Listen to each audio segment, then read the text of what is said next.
하나님의 은혜와 축복이 이 시간에 예배하는 우리의 모든 청년들, 그리고 온라인으로 함께 예배하신 성도님들 가운데 가득히 넘쳐날 수 있기를 축복합니다. 오늘날의 시대는 참 살아가기가 힘든 시대가 된 것 같습니다. 여러분 그렇지 않습니까? 저는 굉장히 살기 편한 시대입니다. 이러시는 분들 계신가요?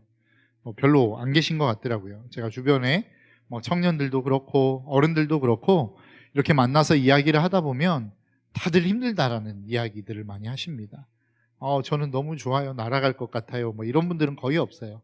그냥 힘듭니다, 고통스럽습니다, 어렵습니다, 이런 말들이 거의 대부분 하시는 말씀들입니다. 왜냐하면 사회는 계속해서 급변하기 때문에 그렇습니다. 상황도 계속해서 변하기 때문에 그렇습니다. 그래서 그 급변하는 사회에 적응하는 것도 쉽지 않은데, 코로나가 터지면서 수십 년 동안에 걸쳐서 변화되어야 될 변화들이 단 1년, 2년 안에 너무나도 많이 변해버렸습니다. 그러니까 그것들을 쫓아가다 보니까 너무나도 힘든 상황이 된 것은 사실인 것 같습니다. 현실이 이렇다 보니까 우리가 내려놓고 살아야 될 것들이 너무 많아졌습니다. 과거에도 이미 내려놔야 될 것들이 너무 많았죠. 그래서 산포에서부터 시작했죠. 나는 연애를 포기했고, 결혼을 포기했고, 또 뭘 포기했죠? 출산을 포기했다. 이게 3포죠. 그리고 난 다음에 5포, 7포, 그 다음에 이제는 포기하는 게 너무 많아서 헤아릴 수 없을 만큼 많다. 그래서 M포 세대라고 이야기를 합니다. 그래서 우리는 이 땅을 살아가면서 상황이 어려워지고 환경이 어려워지면서 포기해야 될 것들이 너무 많은 시대를 우리는 살아가고 있습니다. 사실 가끔 인터넷이나 이런 SNS들을 보면 그런 급훈을 여러분 보신 분들이 있는지 모르겠습니다. 포기라는 단어는 배추를 쓸 때에나 쓰는 단어이다. 여러분 이런 문구 보셨나요? 학교 급훈에 포기라는 단어는 배추를 셀 때에나 쓰는 단어이다. 이 얘기는 무엇이죠? 사실 여러분, 인간이 어떤 것들을 포기했다라고 하는 것은 모든 것을 다 잃어버렸다라고 하는 말과 거의 동일한 말입니다. 왜 그렇죠? 어떠한 가능성이 희박해서 도전하기 어렵다라고 하는 이야기는 그래도 조금의 가능성이 있습니다. 그리고 그 가능성을 이루어내는 사람들이 있더라는 것이죠. 그런데 포기는 뭐예요? 아무리 가능성이 높다 할지라도 그것 자체를 시도하지 않기 때문에 얻어낼 것이 전혀 없습니다. 만들어낼 수 있는 것도 전혀 없습니다. 그렇기 때문에 포기하는 인생이 얻을 수 있는 것은 아무것도 없어요. 그렇기 때문에 포기라고 하는 이야기는 다른 말로 이야기하면 절망이라고 하는 말과 동일한 말입니다. 그러니까 이 시대가 M포 세대가 되었다라고 하는 것은 결국은 절망을 향하여 가고 있다라고 하는 것을 의미한다라는 이야기죠. 더 이상의 희망을 찾아볼 수 없다는 겁니다. 내가 더 이상 무엇인가에 도전해보고 싶지 않은 시대를 우리는 살아가고 있다라는 거예요. 그만큼 힘들고 어려운 시대를 우리는 살아가고 있다라는 겁니다. 여러분, 그래서 이 땅을 살아가는 데 있어서 포기한다라고 하는 것은 모든 것을 잃는 것과 동일한 이야기입니다. 제가 아이들을 키우다 보니까 답답한 일이 있습니다. 가장 답답한 일이 무엇이냐면 시도도 안 해보고 안 하는 겁니다. 야, 이거 해봐. 그러면 이거 못해, 안 해, 그러고 말아버려요. 야, 이거는 한번 해보면 잘 될 것 같은데 못한다니까. 그냥 끝이에요. 왜냐하면 부모님이 해준다는 것을 알고 있기 때문에 그래요. 그러니까 가장 답답한 겁니다. 그게 계속되면 어떤 일이 벌어져요? 나중에 장성하고 성인이 됐어도 본인이 본인 힘으로 할 수 있는 게 없는 겁니다. 몸은 성인이 됐는데 어떤 일들을 처리해낼 수 있는 능력이 하나도 없어지는 거예요. 그러니까 포기는 결국은 어려서든 나이가 먹어서든 그 인생을 망가뜨리는 가장 주된 적이 바로 포기라고 하는 것입니다. 이런 시대에 살다 보니까 사실 우리는 감사하기 쉽지 않은 시대를 살아가는 것 같습니다. 감사하기가 쉽지 않습니다. 여러분들의 인생 속에서 여러분 감사하고 계십니까? 감사하십시오 그러면 제가요? 이런 의문점을 갖지 않습니까? 그런데 반대로 감사 말고 한번 원망해 보시죠. 그러면 하루 이틀이 지나도 모자랄 만큼의 원망을 쏟아낼 수 있을 것입니다. 이처럼 우리는 감사하기 어려운 시대를 살고 있어요. 왜 감사하기 어려울까요? 감사는 감사해야 될 조건이 있기 때문에 그렇습니다. 만일 여러분 학생 가운데 중간고사를 망쳤어요. 근데 여러분 가운데 저 오늘 중간고사 봤는데 완전히 망쳤어요. 너무 감사해요. 신나요. 막 이런 분들이 있습니까? 프리젠테이션을 했습니다. 막 임원진 앞에서 프리젠테이션을 했어요. 근데 완전히 막 폭 망해버렸어요. 막 눈빛이 장난 아닙니다. 너는 이제 죽었어. 막 이런 눈빛으로 직장 상사가 쳐다봅니다. 그런데 막 거기서 감사하시는 분들이 있습니까? 오늘 프리젠테이션 했는데 완전 폭망했어요. 개망했어요. 너무 행복해요. 막 이런 분들이 있어요? 없죠. 왜요? 이거는 있을 수 없는 일이기 때문에 그렇습니다. 어제 월급 들어왔어요. 그런데 오늘 잔고 보니까 완전 빵원이에요. 너무 행복해요. 뭐 이런 분들이 있냐고요? 없어요. 왜요? 행복이라고 하는 것은 사실 조건이 뒷받침되고 감사라고 하는 건 역시 조건이 뒷받침되어야만 할 수 있는 것이 감사이기 때문에 그렇습니다. 그런데 이렇게 힘들고 어려운 상황 속에서 우리가 감사하지 못한다는 것은 어찌 보면 당연한 일일 수 있을지 모르겠습니다. 우리의 청년들이 그리고 이 힘든 시대를 살아가고 있는 우리의 모습 속에서 감사를 찾아보기 힘든 이유가 저는 여기에 있다고 생각합니다. 그런데 오늘 본문은 우리에게 이렇게 말씀을 선포하고 있습니다. 첫 시작이 이렇습니다. 1절입니다. 주님께 감사드려라. 그는 선하시며 그의 인자하심이 영원하다. 주님께 감사하라는 말로 첫 시작을 선포하고 있습니다. 사실 지난주에 담임 목사님께서 주일에 범사에 감사하라 라고 하는 제목으로 설교를 하셨어요. 그 범사에 감사하라 라고 하는 제목에 있어서 범사라고 하는 게 어떠한 것을 의미할까요? 그 범사 안에는 우리의 기쁜 일, 즐거운 일, 행복한 일, 너무나도 좋은 일들이 포함되어져 있습니다. 반면에 우리의 삶을 괴롭게 하는 일, 슬프게 하는 일, 아프게 하는 일, 고통스러운 일도 포함되어져 있다라는 거예요. 그러니까 하나님이 우리에게 감사를 명하실 때에 야, 너는 나에게 감사해. 왜냐하면 조건이 그렇기 때문이야 라고 이야기하지 않았어요. 너는 감사해라? 그런데 언제 감사해야 되느냐? 모든 일에. 네가 좋든 싫든 행복하든 고통스럽든 네가 어떤 일을 경험하든 상관없이 너는 감사해야 된다라고 하나님은 우리에게 말씀하고 있어요. 그러면서 그 감사해야 되는 이유를 오늘 본문 1절 후반절은 이렇게 이야기합니다. 그는 선하시며 그 인자하심이 영원하기 때문이다. 여러분 한번 생각해 보십시오. 주님이 선하시대요. 그분이 인자하시대요. 그래서 우리는 그분 앞에 감사해야 된대요. 그런데 이것을 우리가 우리의 상황으로 뒤집어서 여러분 한번 생각해 보시겠습니까? 여러분 주님이 선하시고 그분이 인자하시다면 우리가 상식적으로 생각할 때 우리의 환경이나 조건이 어떠해야 됩니까? 좋아야 되겠죠. 그분이 선하시다면, 그분이 인자하시다면 우리가 만족할 만한 환경들을 우리는 갖는 게 마땅하다고 생각합니다. 그런데 여러분 그러신가요? 여러분들의 삶에 내가 예수 믿었더니 늘 좋은 일만 여러분들의 삶 가운데 생기시던가요? 행복한 일만 여러분 가운데 있으시던가요? 그런데 재밌는 것은 오늘 본문도 그러지 않다라고 하는 것을 이야기하고 있어요. 주님을 향하여 감사를 선포해, 너희들은 감사해야 돼 라고 이야기해놓고 그 다음에 쭉 나오는 내용이 뭐냐면 이스라엘이 고통받는 이야기들을 하더라는 거예요. 오늘 본문 4절과 5절입니다. 어떤 이들은 광야의 사막에서 길을 잃고 사람이 사는 성읍으로 가는 길을 찾지 못했으며 배고프고 목이 말라 기력이 다 빠지기도 하였다. 주님을 믿었어요. 주님이 나가라고 했어요. 그래서 주님의 명령을 따라서 애굽에서 나왔어요. 근데 광야를 갔더니 뭐가 기다리고 있어요? 배고픔이 기다리고 있고 목마름이 기다리고 있는 거예요. 이 상황에서 주님이 그들을 향하여 뭐라고 선포하는 거예요? 감사해라 라고 이야기하고 있어요. 또 고통을 이야기하는데 뭐라고 이야기하냐면 11절과 12절입니다. 그들이 하나님의 말씀을 거역하고 가장 높으신 분의 뜻을 저버렸기 때문이다. 그러므로 주님께서는 그들의 마음에 고통을 주셔서 그들을 낮추셨으니 그들의 비틀거려 돕는 사람이 없었다. 뭐라고 이야기해요? 야, 너희들이 고통받고 있어. 그런데 왜 그래? 너희들이 죄를 지었기 때문이야 라고 이야기해요. 그런데 주님은 그 앞에서 뭐라고 말씀하셨어요? 그는 선하시며 그 인자하심이 영원하다라고 이야기했어요.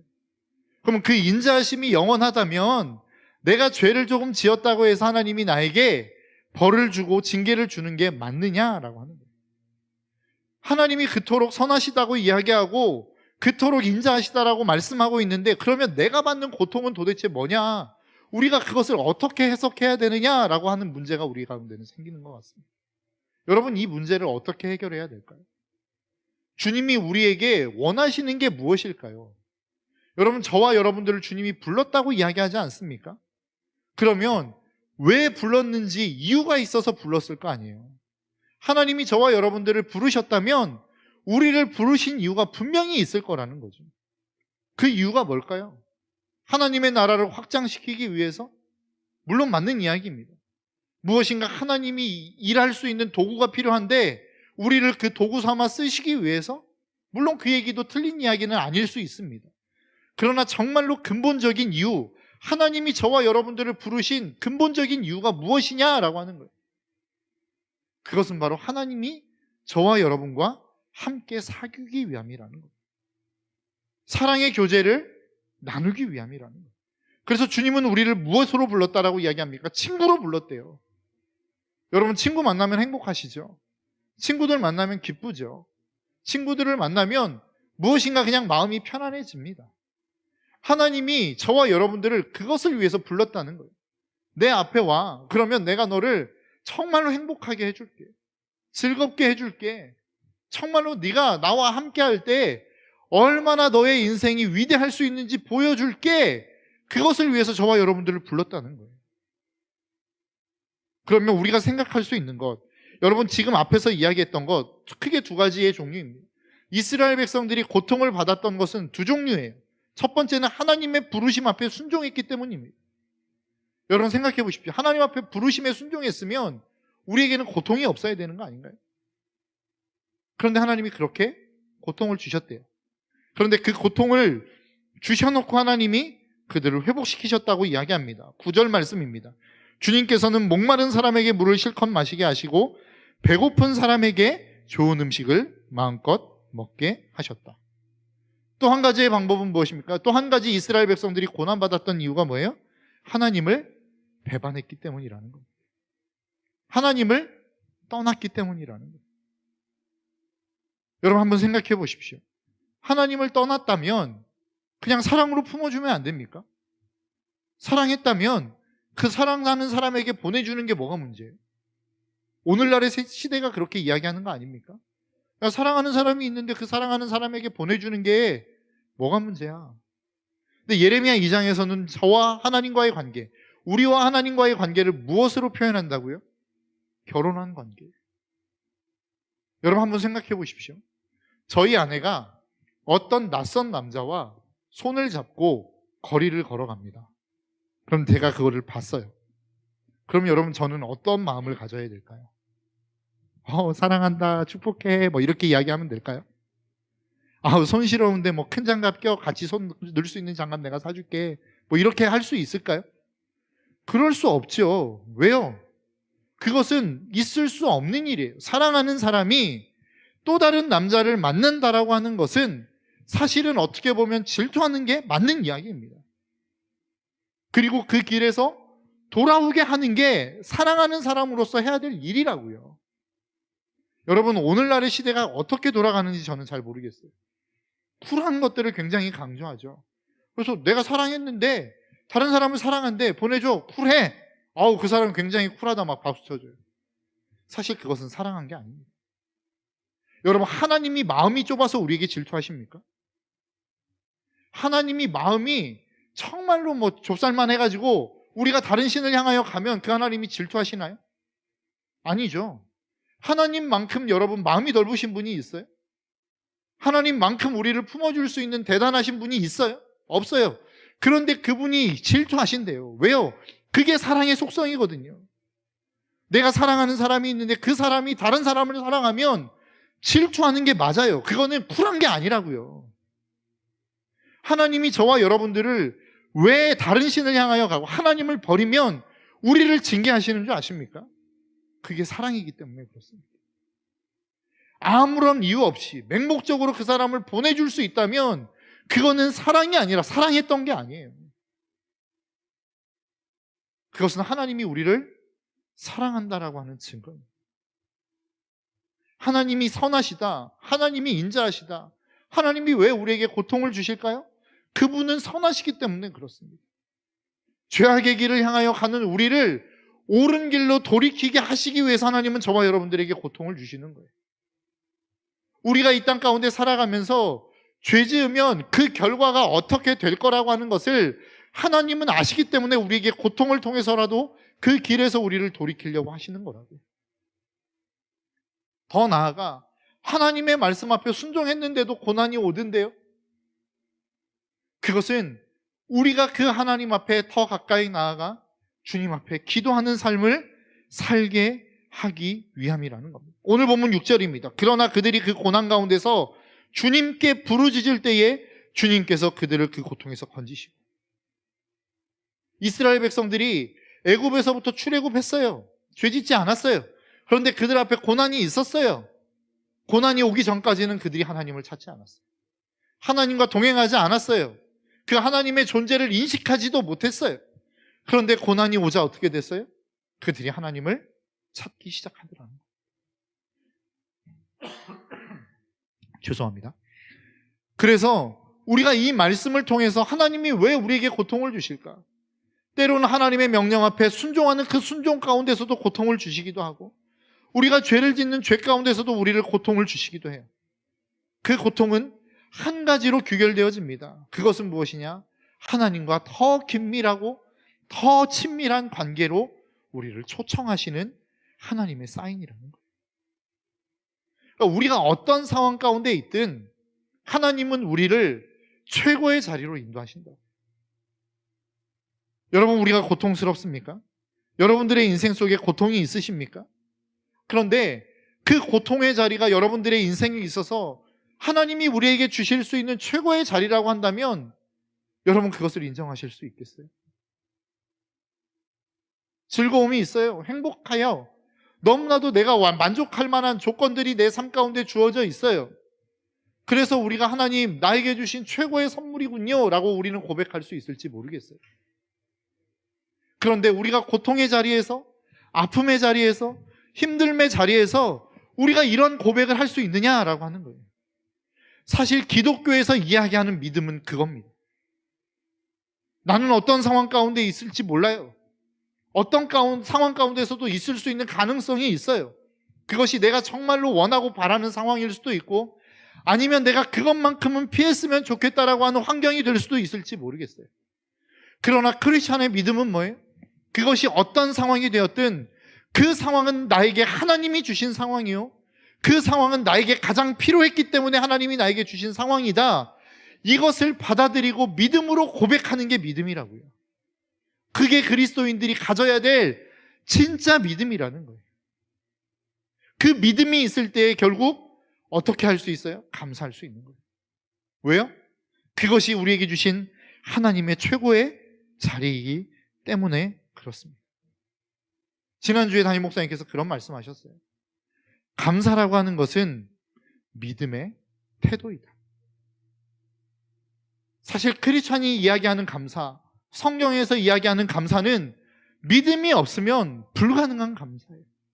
오늘 본문에서만 봐도 그렇지 않습니까? 여러분, 우리가 고통스러운데 어떻게 감사할 수 있어요? 내가 지금 당장 목말라 죽을 것 같은데 어떻게 감사할 수 있냐고요? 배고픔이 있는데 어떻게 감사할 수 있냐고요? 오늘날의 이야기로 이야기하자면 내가 그렇게 취업하고 싶은데 취업이 안 돼요. 그런데 어떻게 감사할 수 있습니까? 나도 많은 사람들의 사랑과 인정을 받고 싶은데 사람들은 자꾸 나를 따돌리는 것 같아요. 근데 어떻게 감사할 수 있어요? 나는 경제적으로 좀 풍요로웠으면 좋겠는데 나는 늘 쪼달리는 삶을 살아갈 수밖에 없어요. 근데 어떻게 감사할 수 있어요? 그 감사할 수 있는 방법은 한 가지밖에 없어요. 지금 하나님은 나를 하나님에게로 가까이 이끌어가는 작업을 하고 계시는 것이요, 그리고 그 작업을 위해서 지금 나에게 주어진 이 상황과 환경은 하나님이 보실 때 최고의 환경이다라고 하는 것을 믿음으로 고백하는 사람만이 감사할 수 있는 거예요. 그것을 깨닫는 것이 우리의 삶의 은혜입니다.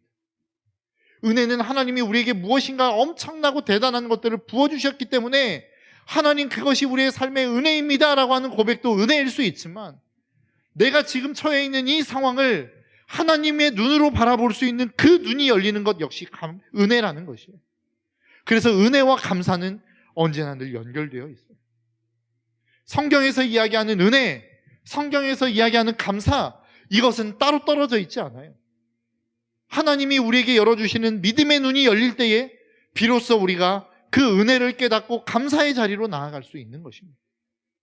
오늘 시편의 말씀을 보십시오. 107편의 말씀을 보세요. 107편의 말씀을 보면 고난으로 가득 차 있어요. 배고픔과 어려움으로 가득 차 있고 많은 사람들의 괴롭힘을 당하는 것으로 가득 차 있어요. 여러분 특별히 성경의 내용들을 쭉 보십시오. 이스라엘 백성들이 축복을 받았다, 대단한 삶을 살았다, 이것보다 하나님이 그들을 징계하셨다, 그들이 고난받았다, 이 얘기가 훨씬 더 압도적으로 많아요. 그런데 그 많은 이야기들 가운데 우리가 감사하십시오 라고 이야기한다면 우리가 감사할 수 있을까요? 감사할 수 없어요. 누가 감사할 수 있어요? 하나님, 나를 하나님께로 지금 이끌어 가시는 과정 가운데 있으시군요. 그리고 이 과정 가운데서 하나님이 나를 최고의 자리로 인도해 가고 계시는군요. 이것을 믿음으로 고백하는 사람만이 감사할 수 있어요. 그래서 오늘 우리가 함께 여러분들과 나누고 싶은 찬양이 있습니다. 은혜라고 하는 찬양인데요, 아까도 여러분들에게 함께 찬양했던 찬양이, 내가 누려왔던 모든 것들이, 내가 지나왔던 모든 시간이, 내가 걸어왔던 모든 순간이 당연한 것이 아니라 하나님의 은혜입니다. 내가 걸어갈 수 있는 이 두 다리가 있는 것, 여러분 우리는 너무나도 당연하게 여겨요. 너무나도 멀쩡한 사람들만 바라보고 살아왔기 때문에 이것을 우리는 당연하다고 생각해요. 그러나 여러분 병원에서, 병동에서 중환자들을 다루어 본 사람은 이게 얼마나 감사한 일인지를 알더라고요. 우리가 너무나도 당연하다라고 이야기하는 그 모든 일들이 사실 하나님의 은혜였어요. 내가 가장 고통스러운 그 자리에서 하나님 나에게 왜 이런 고통을 주십니까? 라고 하나님을 원망했던 그 순간도 되돌아놓고 보니까, 하나님의 눈으로 보니까, 하나님이 우리에게 주시는 그 시야와 시선으로 보니까 그것도 은혜였더라는 거예요. 여러분 혹시 이승재 목사님 13일차 간증하셨던 이승재 목사님의 간증을 들어보셨습니까? 2021년 1월 달에 우리 교회에 오셔서 함께 말씀을 나눠주셨죠. 모르시는 분들이 굉장히 많더라고요. 우리 교회 수련회 가운데 오셔서 말씀을 전해주셨는데도 불구하고 그분이 우리 교회에 오셨다고 뭐 이런 분들이 있어요. 네, 오셨습니다. 그분이 뭐라고 이야기해요? 자기가 은혜를 받고 났는데 상황이 하나도 안 변했다는 거예요. 조건이 하나도 안 변했다는 거예요. 부모님도 여전히 그대로고 그가 처해 있는 상황도 여전히 그대로였다는 거예요. 근데 뭐가 바뀌었어요? 그분의 시선이 바뀌었어요. 하나님의 눈으로 세상을 보니까 세상이 그렇게 아름다워 보이더라는 거예요. 하다못해 비 내린 그 아스팔트까지도 그렇게 아름다워 보이더라는 거예요. 은혜는 그런 겁니다. 하나님이 무엇인가 내 인생 가운데 간섭하셔서 대단한 것들을 나에게 주셨기 때문에 그것을 은혜라고 고백하는 것이 아니라, 내가 살아왔던 모든 순간들이 은혜였는데 내 눈이 가려워져서 그것을 몰랐던 거예요. 그런데 눈을 열고 하나님의 시선으로 그것을 보니까 내가 살아왔던 모든 것들이 은혜였더라는 거죠.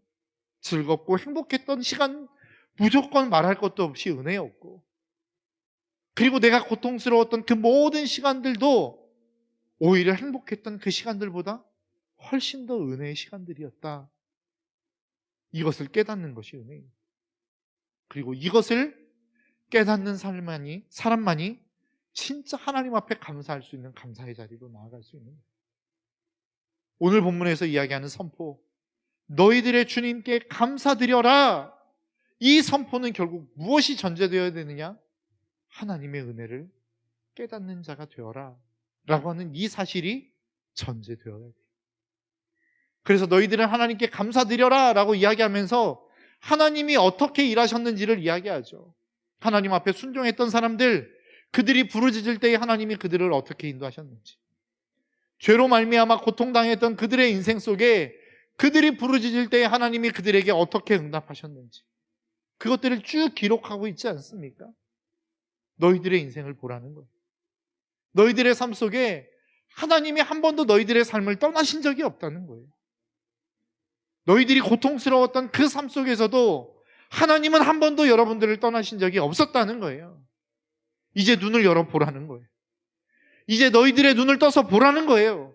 하나님이 너희들의 삶 가운데 어떻게 역사하고 계시는지, 하나님이 너희들의 삶 가운데 어떻게 간섭하기를 원하시는지 보라는 거예요. 그게 보이면 하나님께 감사하라는 겁니다. 여러분, 이 시간을 통하여 우리의 눈이 주님 앞에서 열렸으면 좋겠어요. 여러분들의 인생 속에 하나님이 어떻게 관여하고 계시는지를 볼 수 있는 눈이 열렸으면 좋겠어요. 즐거우나 괴로우나 슬프나 행복하나 언제나 하나님은 우리의 인생 가운데 함께하고 계십니다. 여러분, 이게 사실이에요. 여러분들이 느끼는 감정이 사실이 아니에요.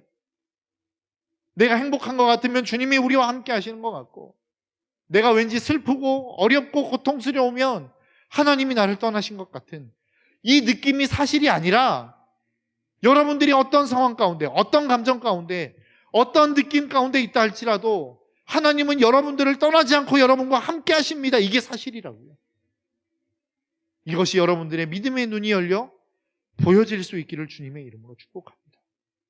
그리고 그것을 바라보며 날마다 하나님 앞에 감사의 예배를 드릴 수 있는 자, 감사의 찬양을 드릴 수 있는 자, 이 삶을 살아갈 수 있는 저와 여러분들의 삶이 될 수 있기를 주님의 이름으로 축복합니다. 이 시간 우리 함께 좀 찬양하며 나아갔으면 좋겠습니다.